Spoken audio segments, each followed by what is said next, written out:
Hello goblins, it's Chris, Eldritch Pipes. What a great week I've had.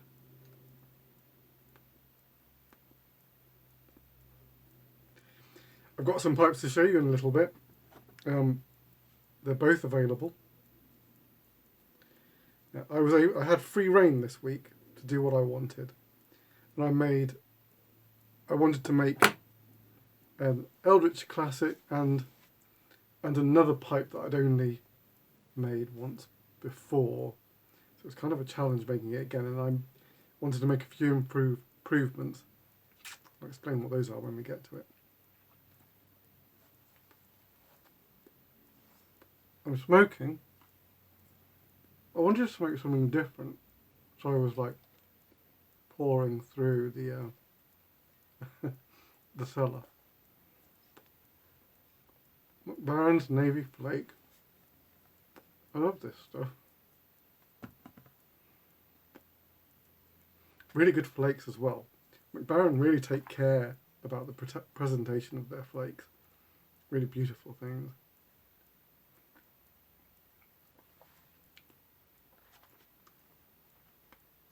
Before we get to pipes and other things, I've been watching a bunch of stuff. I've got recommendations all over the shop. Me and the boy just finished watching Dracula, Prince of Darkness. I've got a Hammer horror box set. And Prince of Darkness is from 1966, amazingly. It's a Christopher Lee Dracula. I mean, as I think a lot of the Hammer horror ones are.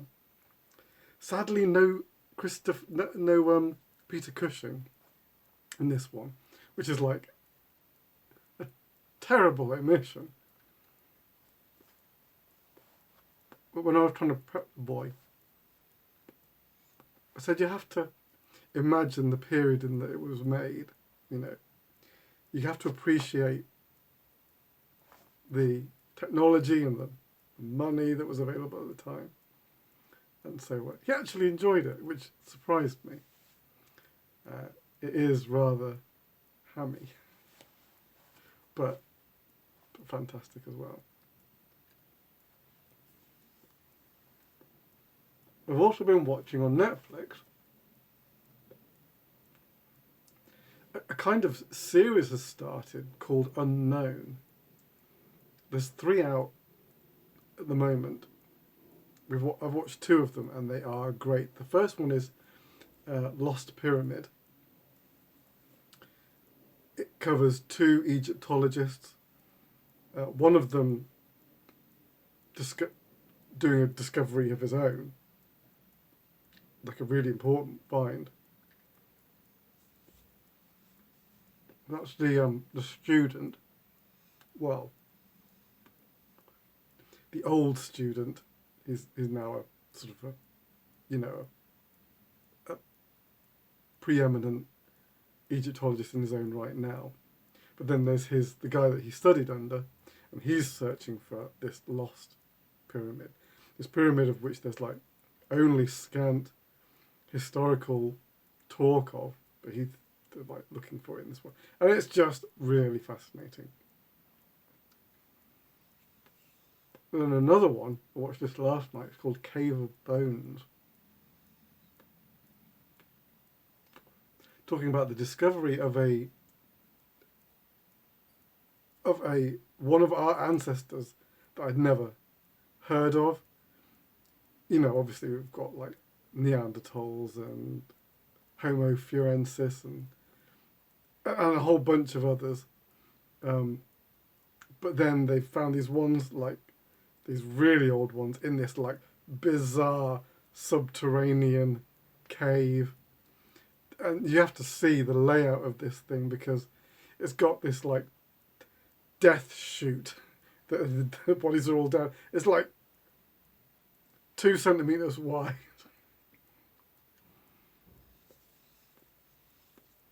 The species is Homo naledi, and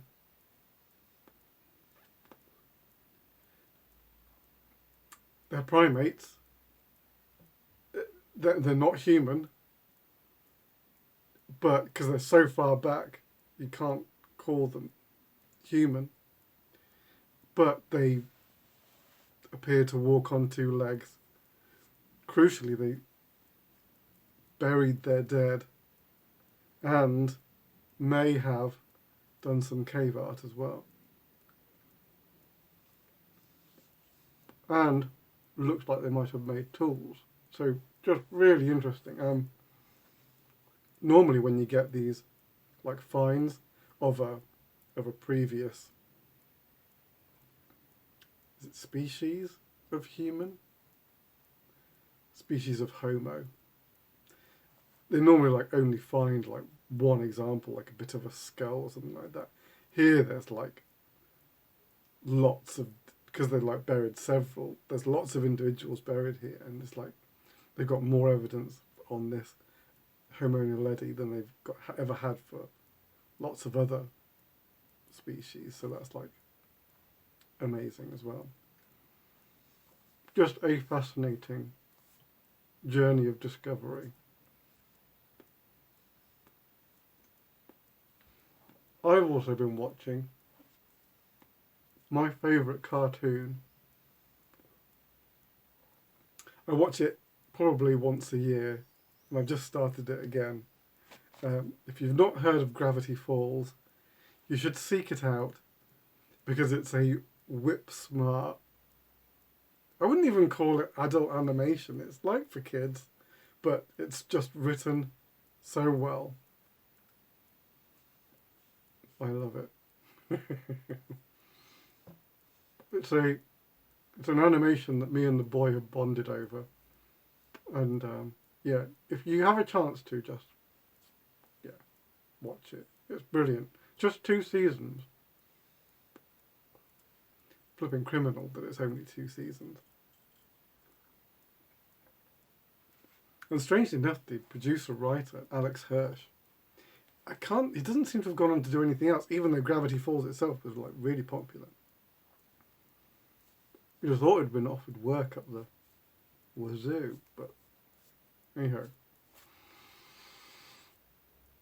I wanted to discuss something about pipes before I show you pipes. Pipes and how they smoke, and my choice of tobacco chamber shapes.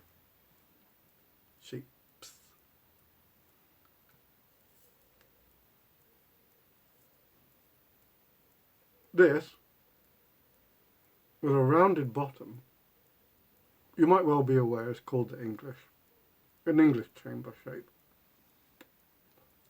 And I never use it. Never really. I used to, but here's the problem with the English chamber shape. It hits the chamber, well, you can get it to hit the centre, but it still means that the actual entry hole is somewhere over here. That's just the nature of it, because it just is a continuous rounded curve. Which means that the air is always being sucked in from the side, and for my money, means the tobacco never burns evenly. I know that I experienced that on a lot of pipes that I bought with the English tobacco chamber shape. Now, it's not the very end of the world that happened, because equally I hardly ever smoke my pipe to the bottom anyway. Why? I don't know why. I get to a point, once the tobacco has reached a certain saturation of tars and stuff, it just becomes unpleasant to me, and I'm done with the pipe at that point. I like the tobacco to taste fresh. That's just me.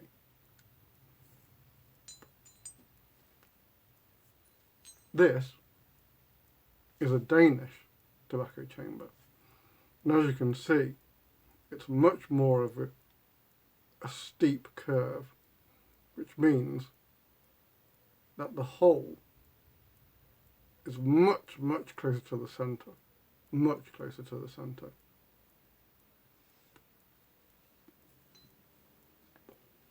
And then, in a lot of pipes that I make, especially acorns and strawberries, I actually use a tapered chamber. And then the hole is virtually bang in the centre. Literally like bang in the centre of the pipe.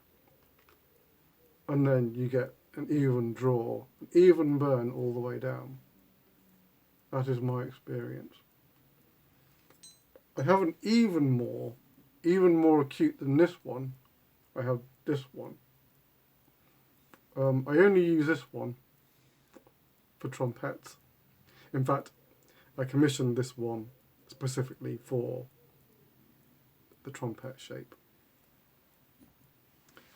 It's very deep and narrow at the bottom.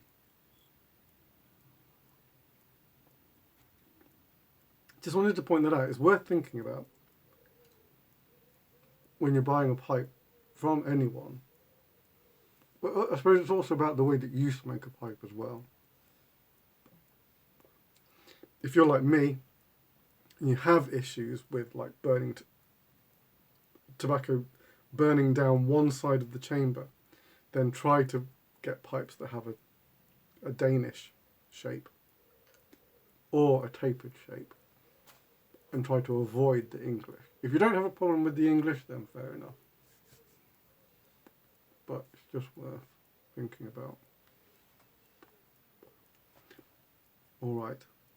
And with that, let's have a look at some pipes.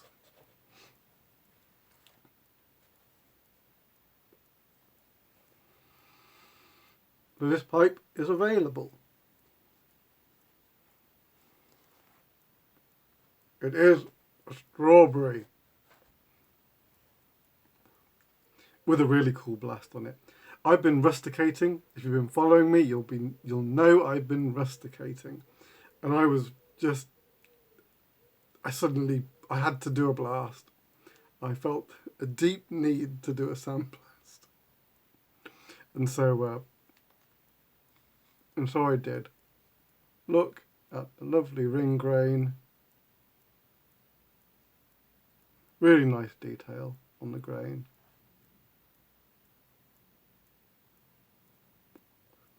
It's really got that sort of like cross hatch. So you can see the ring grain and the straight grain. Just a really nice sort of cross hatch pattern.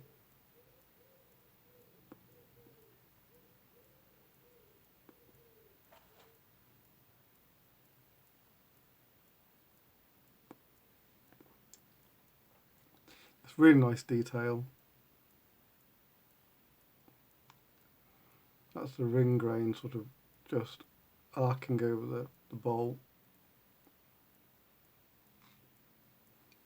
And I did this guy with earth and ivory. Nice piece.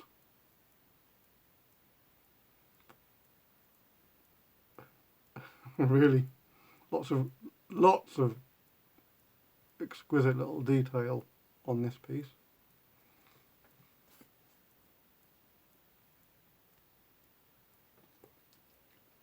So there you go. Dark chocolate. That's a cordovan finish, which I just thought, yeah, I'm just going to go dark chocolate. I almost went black, but no, I thought that's just too much for this one. I wanted the detail to be on the blast,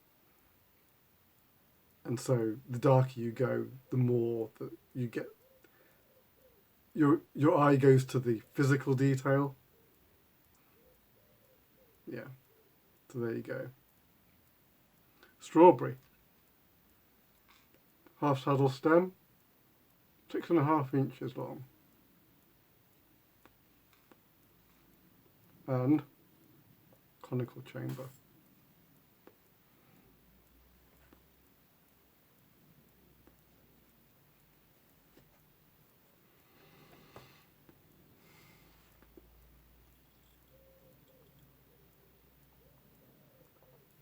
again, we've somehow managed to avoid the heat wave that the rest of Europe is experiencing.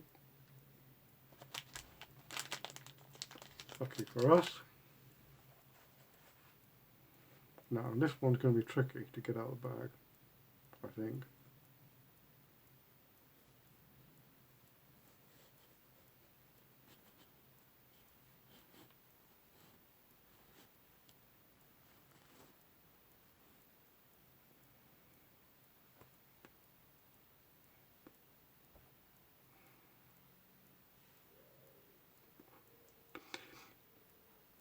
If you've been following me, you may have seen this one once before.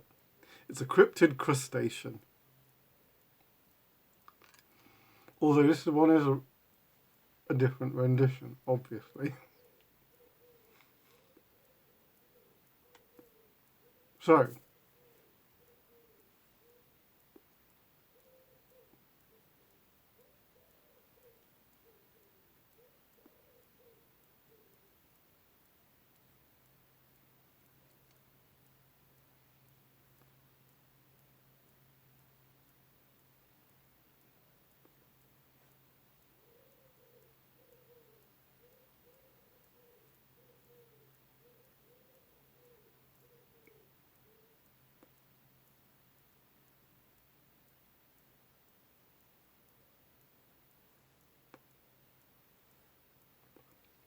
I just thought I'd show you around the pipe before I natter about it. This is the only full bent that I've made, and the very first one was somewhat of an experiment, and David Dorian Ross is now the owner of that one, and I asked him to give me some feedback on it because I'd made some choices that I don't normally make in a pipe because I don't normally make full bends. And in the original one, I'd really gone right over. And I'm going to put this down this way. He'd said that he'd had a little bit of trouble, like, seeing the chamber to light it. So I went for a less acute angle on this one, as you can see. Still hangs nicely from the jaw, but hopefully now you'll be able to see the tobacco chamber. I took a slightly different route on the, what would you call it? On the exterior design. It bears a lot of similarities in sort of overall shape. You'll have to see pictures of the original that you can still find on the old Eldritch Pipes Instagram. But I went much more heavy on the texture, and I just really went for a kind of more coral, aquatic. It's got kind of like layers to it that are kind of almost shell-like, but then it's I didn't know exactly what I was imagining as I was carving this one. I just knew that I wanted a couple of different textures going on, and so that's actually a little bit of plateau at the bottom. But there's these sort of slightly like shell-like parts, and then these like coral-like parts, if you can see.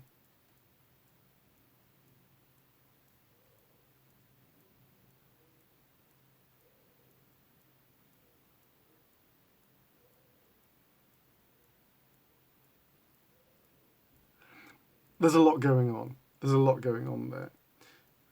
This was most of this week's work. I actually wasn't even sure I was going to finish it in time for today.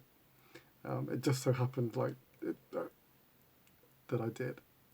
Otherwise, today's video would have been tomorrow. But so there you go. Cryptid crustacean. If you're interested, let me know. So that's both of those. If you're after a strawberry or a hefty jaw hanger, send me an email, devilsreef@gmail.com, or contact me via some of the interwebs social media style things. And that's it. Wow, how long have I been waffling on now? Oh, it's a long one this week. All right.